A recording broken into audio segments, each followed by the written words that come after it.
Alors le titre du message de ce soir, comme vous pouvez le lire, c'est l'histoire du déluge en avertissement actuel. Est-ce qu'il y en a qui ici n'ont jamais entendu parler du déluge?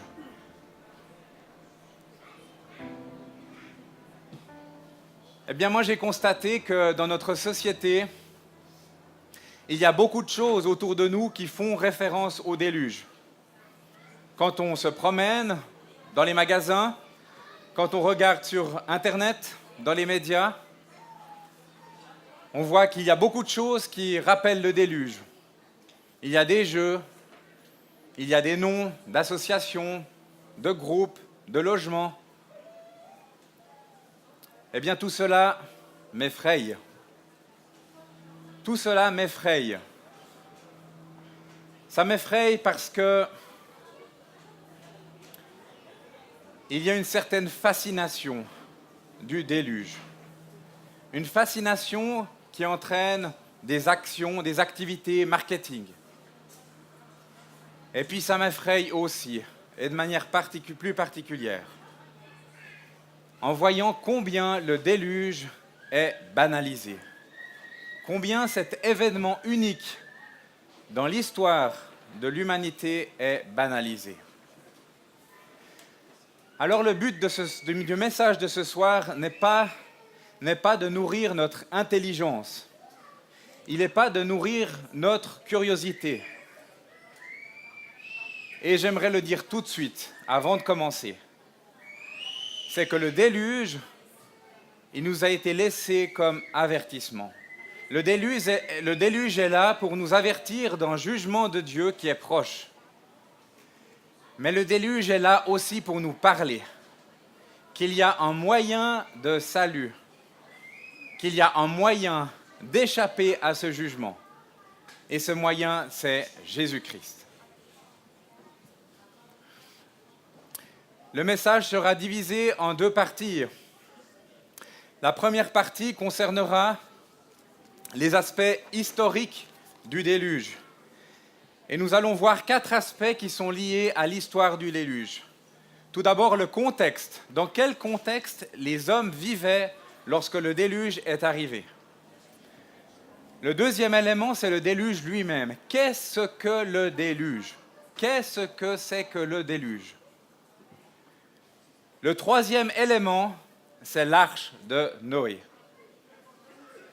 Et le quatrième élément, ce sont les preuves, les résultats visibles du déluge que nous avons encore aujourd'hui.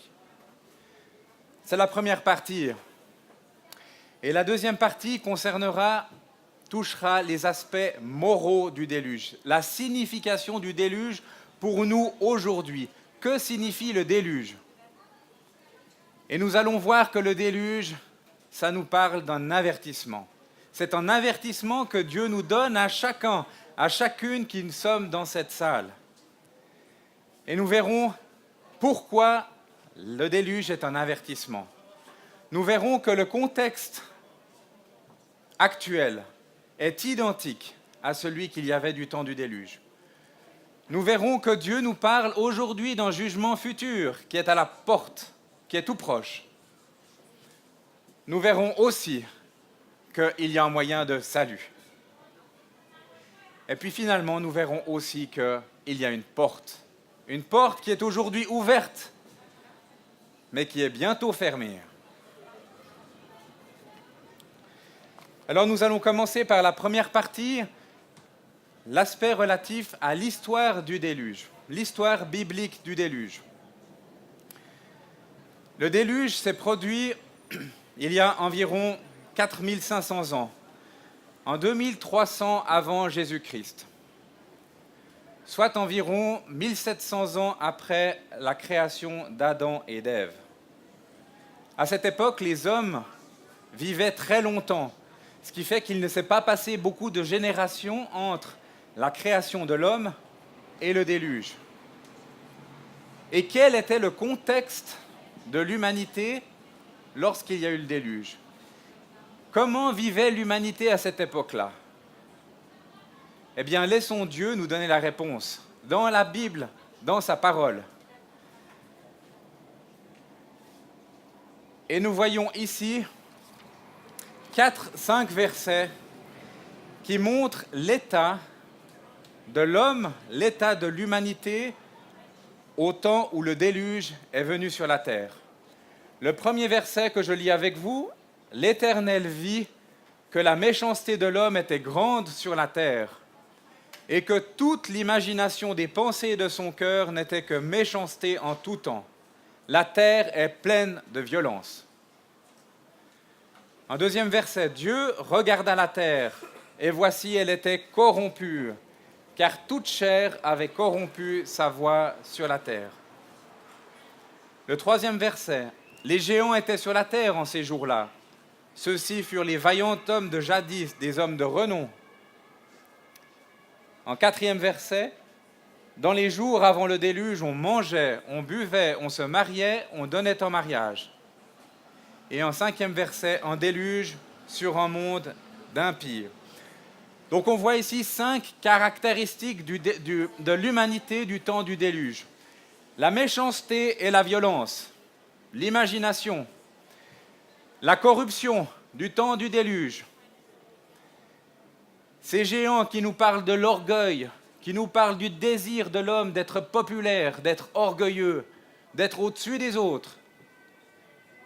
Le quatrième point qui nous parle du divertissement, des plaisirs, de la joie qu'on peut trouver dans ce monde, et de l'indifférence aussi. Et puis le cinquième point, c'est le mépris, l'impiété, c'est le mépris et le rejet de Dieu. Voilà un tableau de ce qui caractérisait l'humanité du temps du déluge il y a plus de 4500 ans. L'homme que Dieu avait créé pour lui, pour avoir une relation avec lui, pour avoir la communion avec lui, cet homme s'est complètement détourné de Dieu. Cet homme est devenu pécheur et il ne mérite que le jugement de Dieu. Et puis en même temps, dans ce temps-là, eh bien, il est question d'un homme qui contraste complètement avec cet état immoral, avec cette méchanceté. Cet homme s'appelle Noé. Et la Bible dit la chose suivante, que Noé était juste, était un homme juste, il était parfait parmi ceux de son temps, il marchait avec Dieu. Alors fondamentalement, Noé, qui était un homme comme vous et moi, foncièrement, il n'était pas différent. Il était pécheur, comme ces autres hommes qui figurent dans ces 5 premiers versets. Il avait en lui ce germe du péché, et nous y reviendrons. Mais Noé avait réalisé qu'il y avait au-dessus de lui un Dieu qu'il avait créé, un Dieu à qui il devait rendre des comptes, un Dieu qu'il devait craindre, qu'il devait respecter. Et c'est ce qu'a fait Noé. Et Noé était juste, dans le sens qu'il agissait selon les principes de la justice divine. Sur la terre, on agit selon les principes de la justice humaine. Et on sait combien souvent cette justice est injuste. Mais Noé marchait selon les principes de la justice divine. Et il montrait aux hommes par son attitude, par ses paroles, parce qu'il était prédicateur de justice, la Bible nous le dit, il montrait ce qu'il était nécessaire, comment se comporter vis-à-vis de Dieu. Noé, il était parfait, dans le sens qu'il était intègre, il était honnête. Et Noé, il marchait avec Dieu. Ça veut dire qu'il entretenait une relation, il entretenait une communion avec Dieu. Il cherchait à craindre Dieu, il cherchait à le respecter. Et Dieu s'est servi de Noé, de cet homme qui était juste, qui était parfait, pour parler au cœur de cette humanité, pour parler au cœur de ces hommes. Mais malheureusement, ça n'a pas suffi. Ces hommes sont restés dans l'état dans lequel ils étaient. Et Dieu n'a pas eu d'autre moyen que de faire venir un jugement terrible, un jugement unique qui a été le déluge.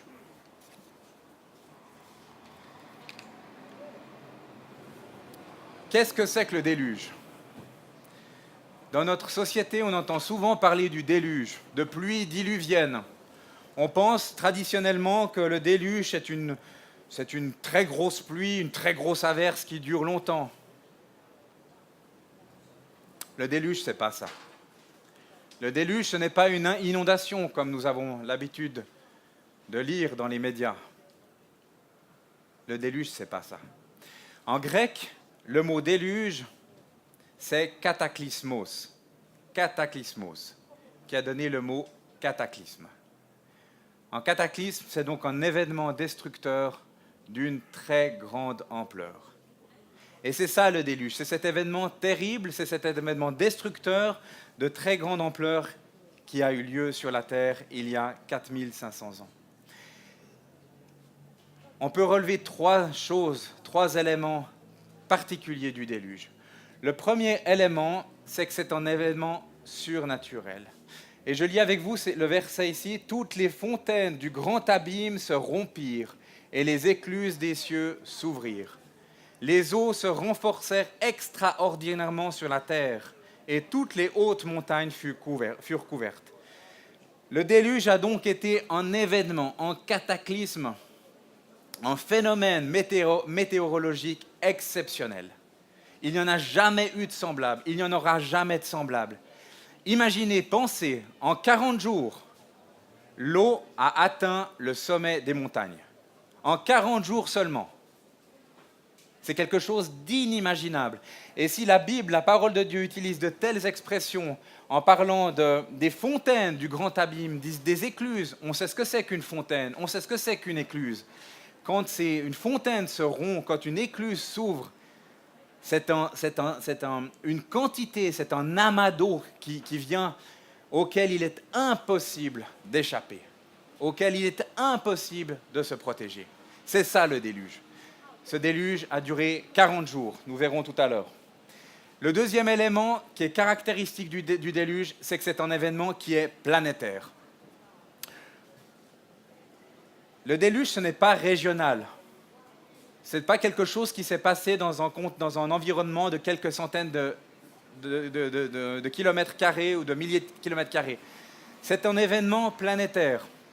Et la Bible dit, tout ce qui existait sur la face de la terre fut détruit. Tout ce qui existait sur la face de la terre fut détruit. Depuis l'homme jusqu'au bétail, jusqu'aux reptiles et jusqu'aux oiseaux des cieux, ils furent détruits de dessus la terre. Et d'ailleurs, la parole de Dieu précise bien que la répartition des nations, la répartition des nations sur la terre, elle est venue après le déluge, par les fils de Noé.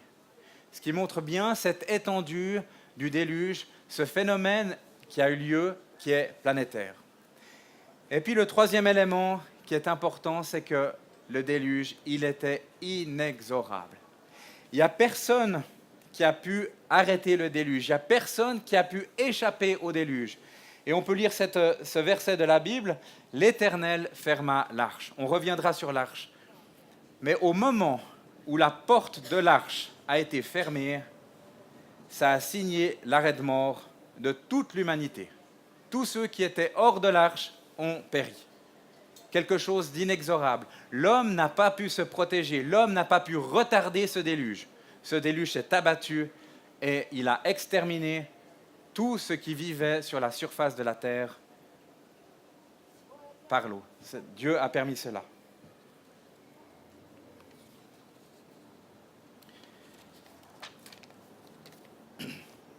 Vous voyez ici, de manière simplifiée, une chronologie du déluge. On voit ici que Dieu a averti Noé. Il lui a dit, je vais faire venir en jugement sur la terre. Dieu a demandé à Noé de construire un bateau, une arche. La période, nous ne savons pas combien de temps a duré cette construction. Mais quand le bateau était prêt, Dieu a demandé à Noé de monter dans l'arche avec les animaux. Il s'est passé 7 jours. Et depuis ce moment-là, le déluge est tombé, le déluge est arrivé qui a duré 40 jours. L'eau est montée jusqu'au sommet des montagnes, a même dépassé le sommet des montagnes. La parole de Dieu dit que l'eau, elle était 15 coudées au-dessus des plus hautes montagnes. 15 coudées, c'est l'équivalent de 7,5 mètres. L'eau est montée jusqu'à 7 mètres au-dessus des montagnes. Cette crue a duré en tout 150 jours. Pendant 150 jours, la terre entière était sous l'eau. Seule l'arche flottait. Et puis ensuite, il s'est passé toute une période de décrue, où progressivement l'eau est descendue. Dieu a permis qu'il y ait du vent qui souffle, qui enlève cette eau. Le sommet des montagnes est apparu. Noé, 40 jours plus tard, a lâché un corbeau hors de l'arche. Il a lâché ensuite une colombe, puis une autre colombe, puis une troisième colombe, pour finalement arriver au moment où le sol était complètement sec et Noé a pu sortir de l'arche. La durée du déluge complet a duré 1 année et 10 jours environ. 1 année et 10 jours. Pour montrer ici l'ampleur du déluge, montrer l'ampleur de ce jugement que Dieu a décrété.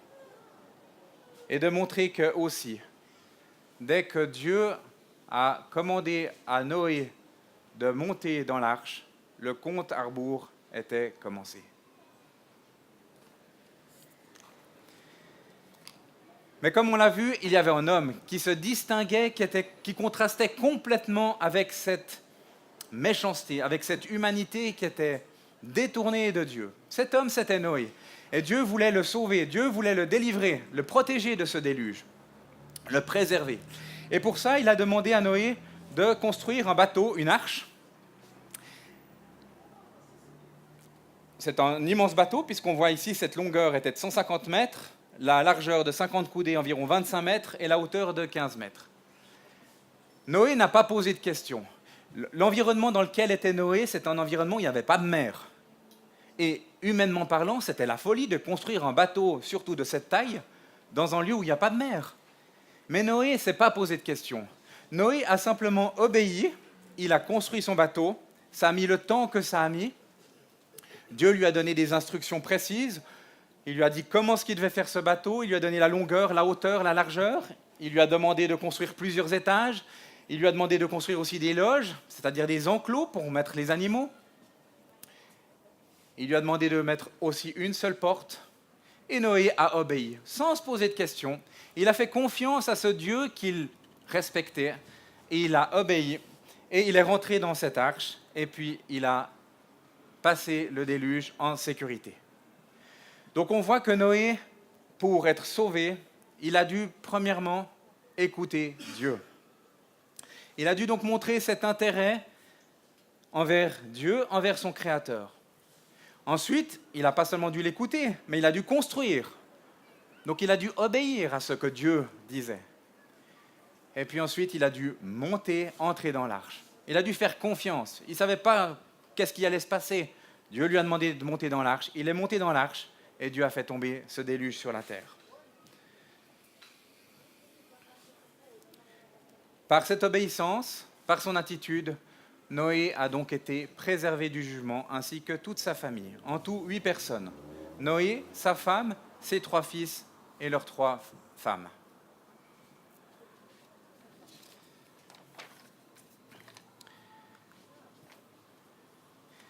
Alors certains pensent que le déluge, c'est un mythe, c'est une légende.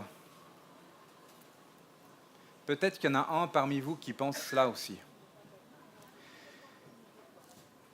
Mais Dieu, il a permis qu'il y ait des résultats, des preuves tangibles du déluge, qui certifient encore aujourd'hui que le déluge a bien existé, a bien eu lieu. Le premier élément, c'est un élément que vous connaissez tous, c'est l'arc-en-ciel. Et on peut lire ce verset que Dieu a, la parole de Dieu, qu'il a dit juste après le déluge à Noé. Et Dieu dit, il n'y aura plus de déluge pour détruire la terre. C'est ici le signe de l'alliance. Je mettrai mon arc dans la nuée. Il arrivera que, quand je ferai venir des nuages sur la terre, alors l'arc apparaîtra dans la nuée et je me souviendrai de mon alliance. Les eaux ne deviendront plus en déluge pour détruire toute chair. Cet arc-en-ciel, un phénomène météorologique que nous apprécions tellement. Quand il pleut, il y a un rayon de soleil, on regarde à l'opposé, on voit cet arc-en-ciel qui nous réjouit tellement. Cet arc-en-ciel qui a été mis comme signe de l'alliance entre Dieu et l'homme pour se souvenir qu'il n'y aura plus de déluge qui frapperont la terre, comme ça s'est passé il y a 4500 ans. Un deuxième élément qu'on pense un petit peu moins, on lit ce verset, c'est lorsque Noé est sorti de l'arche, et Dieu lui a dit « Vous serez un sujet de crainte et de frayeur pour tout animal de la terre et pour tout oiseau des cieux. » Voilà, depuis ce jour-là, depuis le déluge, les animaux ont peur de l'homme. Et on peut se poser la question, si on doute de ça, on peut se poser la question, comment est-ce que Noé, avant le déluge, aurait pu amener tous les animaux dans l'arche s'ils avaient eu peur de lui? Et puis, peut-être que ces preuves, elles ne suffisent pas. Peut-être que nos cœurs sont encore trop incrédules pour croire cela, pour se dire, bon, de toute façon, l'arc-en-ciel, ce n'est pas une preuve que le déluge a existé. On a besoin de preuves d'hommes, on a besoin de résultats d'hommes, on a besoin d'éléments humains. Eh bien, Dieu a permis qu'il y ait aussi des éléments humains. Et notamment, tout ce qui est lié à la recherche scientifique. La première chose, c'est que l'arche de Noé, il existe des traces. L'arche de Noé existe, elle est encore sur le mont Ararat. Plusieurs groupes de scientifiques, plusieurs explorations, plusieurs explorateurs indépendants peuvent l'attester. L'arche de Noé est bien encore sur le mont Ararat, dans les neiges éternelles. Le deuxième élément, c'est que sur la Terre, il y a des traces visibles d'un cataclysme qui a eu lieu il y a 4500 ans. Les géologues l'attestent qu'il y a eu un cataclysme d'eau qui est venu, qui a emporté toute chose en relativement peu de temps. Ça a eu des incidences au niveau géologique. Ça a aussi eu des incidences dans le sens qu'on voit qu'il y a des ossuaires d'animaux qui sont inexplicables, qui proviennent d'une destruction unique. Et il n'y a pas des millions d'années, il y a 5000 ans, 4000 ans. Et puis le dernier élément qui prouve encore à celui qui est incrédule que le déluge a existé, c'est que dans beaucoup de civilisations, chinois, amérindiens, il y a le récit d'un déluge qui a touché la Terre, qui se transmet de génération en génération. Donc on voit que le déluge, c'est un événement qui a existé. C'est un événement biblique qui est certain, qui est sûr. Et Dieu nous le dit dans sa parole.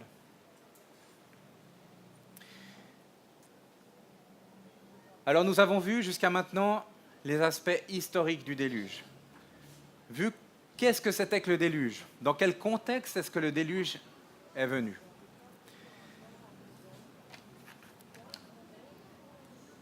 Eh bien maintenant, nous allons voir l'aspect moral du déluge, ou plutôt sa signification. Et nous allons voir que le déluge, c'est en fait un avertissement, et un très sérieux avertissement pour nous. Vous savez, Dieu nous a consigné le déluge dans la Bible. Le déluge, c'est un événement extraordinaire, unique. Mais Dieu l'a consigné dans la parole de Dieu, dans sa parole, la Bible.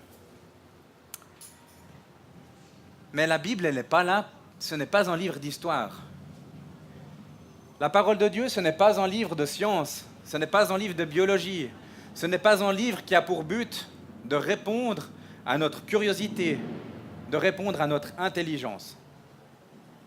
Par la Bible, par la parole de Dieu, Dieu veut nous parler, veut te parler individuellement. Il révèle ses pensées, il révèle ce qu'il est, il révèle ce qu'il fait. Et il utilise différents moyens. Il utilise des récits de l'Ancien Testament. Il utilise différentes paroles pour nous parler à chacun individuellement. Et Dieu a utilisé justement le déluge pour nous parler de quelque chose. Et par le déluge, Dieu veut nous avertir. Et en fait, il veut nous avertir. En quoi est-ce qu'il veut nous avertir? Eh bien, par le déluge, il veut nous avertir que le contexte, l'environnement dans lequel Noé vivait, c'est le même que nous vivons actuellement. Première chose. La deuxième chose, c'est que par le déluge, Dieu veut nous avertir qu'il y a aussi un autre jugement qui vient, qui est proche, et autrement plus grand que le déluge. Par le déluge, Dieu veut aussi nous dire cette bonne nouvelle qu'il y a un moyen de salut. Comme du temps de Noé, il y avait un moyen de salut, c'était l'arche. Dieu nous parle par le déluge en disant qu'aujourd'hui, il y a encore un moyen de salut. Et la quatrième chose, Dieu veut aussi nous dire que, comme Noé avait fait une arche qui avait une seule porte, il y a aujourd'hui pour nous une seule porte. Pour tout homme, il y a une seule porte pour être délivré, pour être sauvé. Et cette porte, elle est bientôt fermée. Alors nous allons passer ces différents points en revue. Tout d'abord en rapport avec le contexte. Le déluge est donc un avertissement parce que la situation de Noé, c'est la même que celle que nous vivons actuellement. Souvenons-nous de ce que nous avons vu du temps de Noé. L'humanité était caractérisée par la méchanceté, par la violence, par toutes sortes d'imaginations, par la corruption, par l'orgueil, par la recherche de notoriété, par les plaisirs, par l'insouciance, l'indifférence, le mépris, le rejet de Dieu. Il suffit de regarder autour de nous et sur nos écrans pour voir combien cette situation est actuelle aujourd'hui. Il n'y aurait pas besoin d'aller plus loin pour se rendre compte combien aujourd'hui il y a de la méchanceté, combien il y a de la violence. Nos enfants sont élevés dans un climat de violence. On incite nos enfants à jouer à des jeux violents. Et la corruption, on n'en parle pas. La corruption dans les sphères politiques, dans les sphères sportives, dans toutes les sphères. Mais la corruption aussi morale, puisque les institutions de Dieu sont complètement balayées. Le mariage est complètement balayé. C'est de la corruption. Et toutes ces choses qui montrent que l'état dans lequel nous sommes aujourd'hui n'est pas différent, et même pire, que du temps de Noé. Et la parole de Dieu, elle précise encore, si on n'était pas encore sûr, elle précise encore, dans les derniers jours, les hommes seront égoïstes, avares, vantards, hautains, outrageux, sans piété, cruels, enflés d'orgueil, amis des voluptés plutôt qu'amis de Dieu, ayant la forme de la piété, mais ayant renié la puissance. La forme de la piété en ayant renié la puissance, qu'est-ce que c'est? Peut-être que l'un de vous dans cette salle va dire « Ouais, mais de toute façon, moi, avec mon bon état, je ne corresponds à aucun de ces adjectifs. » Et c'est qu'une partie de ce verset. Mais la dernière partie met que la forme de la piété ayant renié la puissance. Qu'est-ce que ça veut dire ça, la forme de la piété? Ça veut dire c'est se donner bonne conscience vis-à-vis de Dieu par des actes. Peut-être en allant régulièrement dans un bâtiment religieux. Peut-être en faisant des choses parce qu'on estime qu'avec ces choses, on va pouvoir accéder au salut, on va accéder à la vie éternelle. C'est la forme de la piété. Mais c'est renier la puissance de Dieu, la puissance de la vie divine. Voilà l'état, voilà le contexte de l'humanité dans laquelle nous sommes maintenant. Deuxième élément d'avertissement, c'est que Dieu nous avertit d'un jugement futur. Un jugement futur qui n'est pas très loin, un jugement qui est proche. Et ce jugement touchera à la fois toute la création, mais comme aussi l'être humain. Ce folio montre 2 versets qui sont en rapport avec ce jugement que Dieu fera tomber sur la création.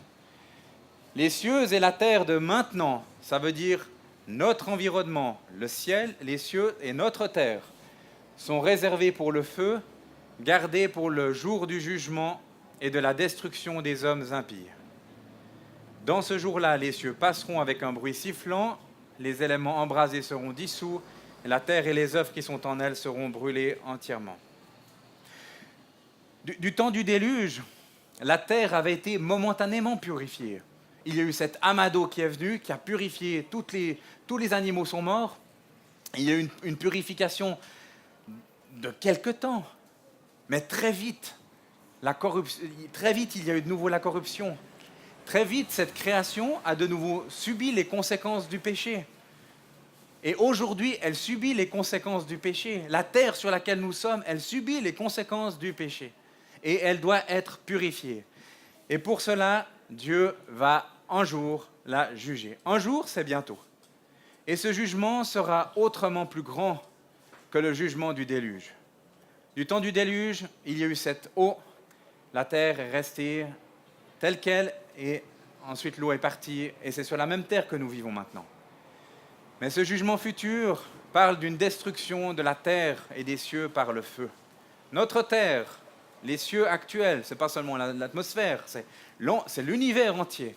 Toute la création va un jour disparaître par le feu pour faire place à des nouveaux cieux et une nouvelle terre. C'est le jugement de Dieu contre la création.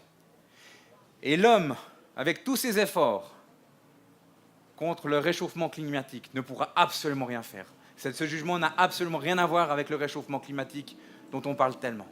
L'homme ne pourra pas ralentir, ne pourra pas freiner, ne pourra pas stopper ce jugement. Mais ce qui est plus grave, et c'est ce qui nous concerne en fait beaucoup plus, c'est que le déluge nous parle d'un jugement à venir qui touchera l'être humain. Vous et moi comme êtres humains. Et on peut lire ces versets. Par un seul homme, le péché est entré dans le monde, et par le péché, la mort. Et la mort a passé à tous les hommes en ce que tous ont péché. Tous ont péché et n'atteignent pas à la gloire de Dieu. Il est réservé aux hommes de mourir une fois, et après cela, le jugement. Et enfin, si quelqu'un n'était pas trouvé écrit dans le livre de vie, il était jeté dans l'étang de feu. Pourquoi est-ce que nous sommes tous concernés par ce jugement? Eh bien, nous avons lu, tous ont péché. Oui, depuis notre naissance, tous les hommes, vous et moi, sans exception, on porte en nous un germe terrible, un germe mortel, qui est le péché. Et ce germe nous fait commettre aussi des actes que Dieu réprouve. Et cet état, ce péché, ces péchés, nous mettent en complète opposition avec Dieu. Parce que Dieu est saint. Parce qu'en étant saint, il ne peut pas voir, il ne peut pas supporter le péché. Il ne peut pas voir une once en milligrammes de péché. Et Dieu doit juger le péché. C'est un fait. Et à cause de ça, parce que nous sommes pécheurs, parce que nous commettons des péchés, nous méritons, à cause de notre état, bien involontaire, mais c'est un fait, nous méritons ce jugement de Dieu. Et le jugement de Dieu, ce n'est pas la mort. Le jugement de Dieu, c'est une éternité de douleur, de terreur, d'horreur, loin de Dieu. La parole de Dieu parle des tourments éternels. Elle parle ici d'un étang de feu, une éternité de remords, de souffrance, parce que la mort n'est pas la fin de tout. Après la mort, il y aura la résurrection. Mais ça, c'est un autre sujet.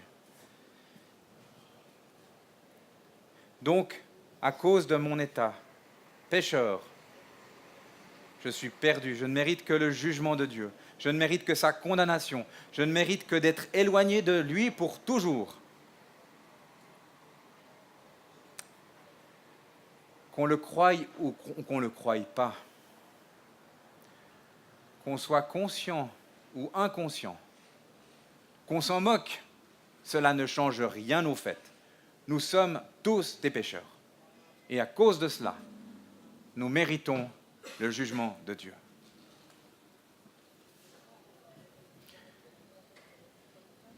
De notre côté, nous ne pouvons rien faire pour cela. Nous ne pouvons rien faire par nos propres moyens, parce que nous-mêmes, nous sommes entachés par le péché. Et nous ne pouvons rien faire pour nous délivrer nous-mêmes de ce péché.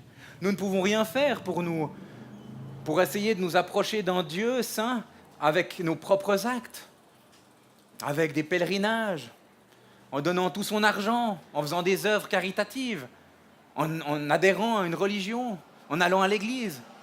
Aucune de ces choses ne nous amènera près de Dieu, ne nous purifiera de nos péchés. Aucune chose de cela. Et c'est une folie de penser que ce jugement de Dieu n'existe pas.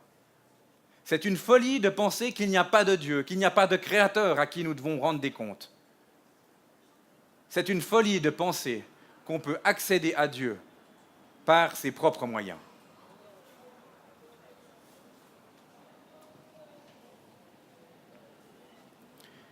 Le déluge du temps de Noé a emporté tous les hommes sans exception. On peut se représenter la terreur que ça a été pour ces personnes qui ont vu Noé construire son arche, qui se sont peut-être moquées de lui, qui ne l'ont pas écouté, qui continuaient de vivre dans l'insouciance. Et à un moment précis, l'arche s'est fermée. La porte de l'arche a été fermée. C'était trop tard. Et on peut imaginer, vous pouvez imaginer la terreur de ces personnes qui étaient sur la terre, qui n'ont pas pu échapper à ce jugement de Dieu.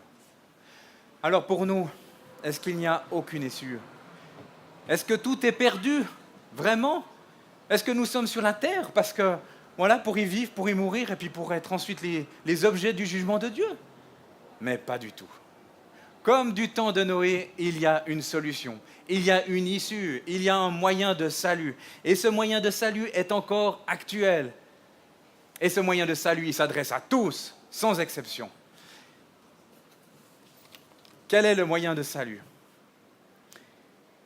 Eh bien, nous lisons ces versets. « Car Dieu a tant aimé le monde qu'il a donné son Fils unique, Jésus-Christ, afin que quiconque, vous et moi, croit en lui ne périsse pas, mais qu'il ait la vie éternelle. » Ensuite, Jésus dit « Je suis le chemin, la vérité et la vie. » En troisième verset, « Qui croit au Fils a la vie éternelle.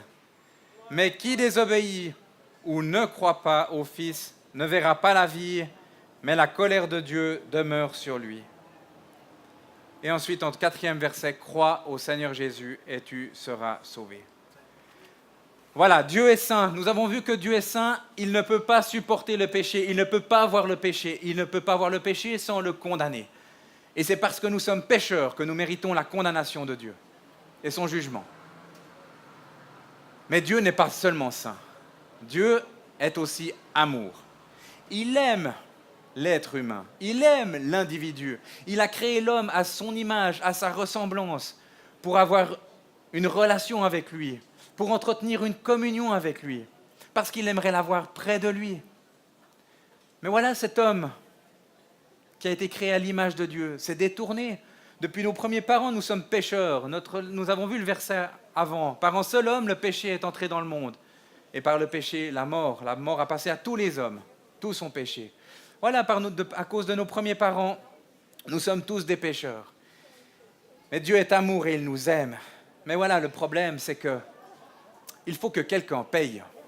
Il faut que nos péchés, notre souillure soit purifiée. Il faut que nous soyons purifiés, que nous soyons lavés de ce péché que nous avons. Et puis, il faut que quelqu'un paye pour toutes les offenses que par mes péchés, que par mon être, je fais contre Dieu. Ce sont des offenses qui sont terribles. On ne réalise pas ça. Mais Dieu est offensé par mon état de pécheur. Il faut que quelqu'un paye pour cela. Et qui peut payer ? Quel est ce moyen pour que je puisse être délivré, pour que je puisse être purifié de mes péchés ? Eh bien, ce moyen, il n'est pas en nous-mêmes. Ce moyen, c'est Jésus-Christ. Jésus-Christ, c'est Dieu qui est venu en personne sur la terre. Jésus-Christ a vécu sur la terre et il est allé jusqu'à la croix. Et sur la croix, Jésus n'a pas souffert seulement des moqueries de tous ceux qui le voyaient. Il n'a pas seulement souffert physiquement à cause de la crucifixion, mais il a souffert d'une manière terrible que nous ne connaîtrons jamais. Parce que sur la croix, Jésus a accepté de prendre mes péchés. Il a accepté de prendre ce poids que représentent tous mes péchés. Et à cause de cela, il a été puni. Il a connu le jugement de Dieu contre le péché. De telle sorte que maintenant, en croyant en lui, je sais que quelqu'un a pris ma place. Je sais que quelqu'un a été jugé pour moi. Et je reçois la vie éternelle. Dieu me donne son pardon parce qu'il me dit, j'ai donné Jésus-Christ. Jésus-Christ a payé pour toi. Tu es libéré, tu es délivré de cette dette du péché. Je peux t'avoir dans mon ciel.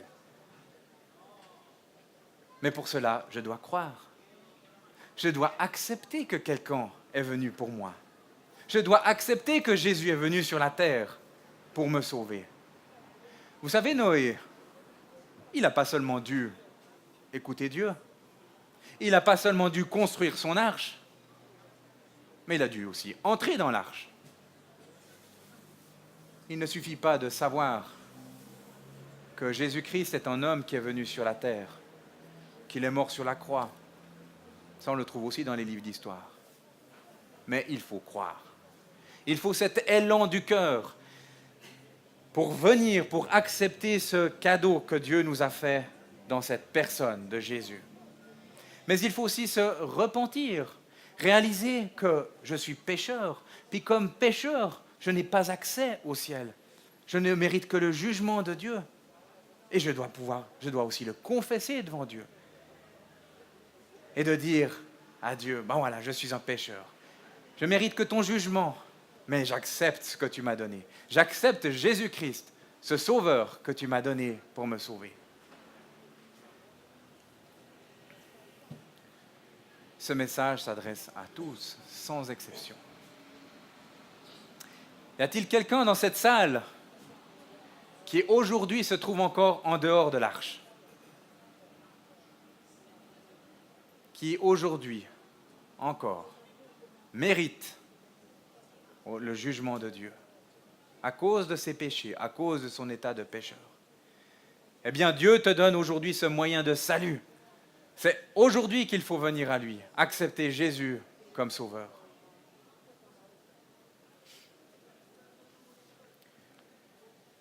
Ça paraît trop simple, hein? Les hommes essayent de faire beaucoup de choses pour venir à Dieu.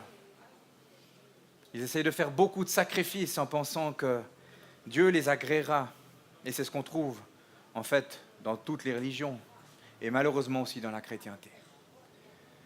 On pense qu'il faut faire des choses, des œuvres pour s'approcher de Dieu, pour être agréé par Dieu, pour avoir le salut, la vie éternelle. Mais pas du tout. C'est très simple. C'est pas trop simple. Peut-être que vous allez penser que c'est de la folie, il suffit de croire. Mais vous savez, la parole de Dieu dit que l'évangile est folie pour ceux qui périssent. La parole de la croix est folie pour ceux qui périssent. Oh, qu'il n'y ait personne dans cette salle qui est encore sous ce poids du jugement de Dieu, ce jugement inexorable.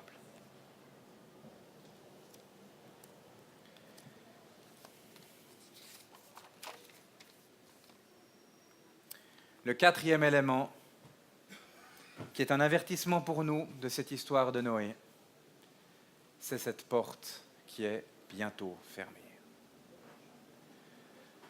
Du temps de Noé, il y avait cette arche avec une seule porte. C'est par cette porte que Noé est entré dans l'arche et cette porte a été fermée. De quoi nous parle cette porte? Eh bien, nous lisons « Moi, dit Jésus, je suis la porte. Si quelqu'un entre par moi, il sera sauvé. Et il entrera, et il sortira, et il trouvera de la pâture. » Un autre verset, « Voici, c'est maintenant le temps agréable. Voici, c'est maintenant le jour du salut. » Un troisième verset, « Aujourd'hui, si vous entendez sa voix, n'endurcissez pas vos cœurs. » Quatrième verset, « Dieu ordonne maintenant aux hommes que tous, en tout lieu, ils se repentent, parce qu'il a établi un jour auquel il doit juger en justice la terre habitée. » Aujourd'hui, il y a encore cette porte qui est ouverte. Il y a encore ce chemin vers Dieu, ce chemin qui est Jésus-Christ. Ce chemin qui passe par la confession des péchés, qui passe par l'acceptation de l'œuvre de Jésus-Christ sur la croix. Ce chemin est encore ouvert. Nous ne savons pas pour combien de temps. Mais il ne faut pas reporter à demain la décision. Parce que vous savez, cette responsabilité de choisir, elle est pendant que nous sommes en vie sur la terre, pendant que l'être humain est en vie sur la terre. C'est pendant sa vie sur la terre que l'être humain a cette capacité de pouvoir choisir, de pouvoir décider. Et c'est pendant qu'il est en vie sur la terre qu'il a cette responsabilité de choisir aussi ce qui deviendra de lui après la mort, dans l'éternité. Nous ne savons pas combien de temps notre vie dure sur la terre. On a certainement tous dans cette salle des plans pour demain, pour après-demain, pour une année. On est tous plus ou moins jeunes, avec une espérance de vie. Mais notre vie, ce n'est pas nous qui la dirigeons. Ce n'est pas nous qui l'avons entre les mains, c'est Dieu. C'est Dieu qui connaît le début, qui connaît la fin. Nous pouvons sortir de cette salle et être fauchés par une voiture. Notre vie s'arrête. Votre vie s'arrête. Ta vie s'arrête. Où est-ce que tu passeras l'éternité? Où est-ce que tu passeras l'éternité?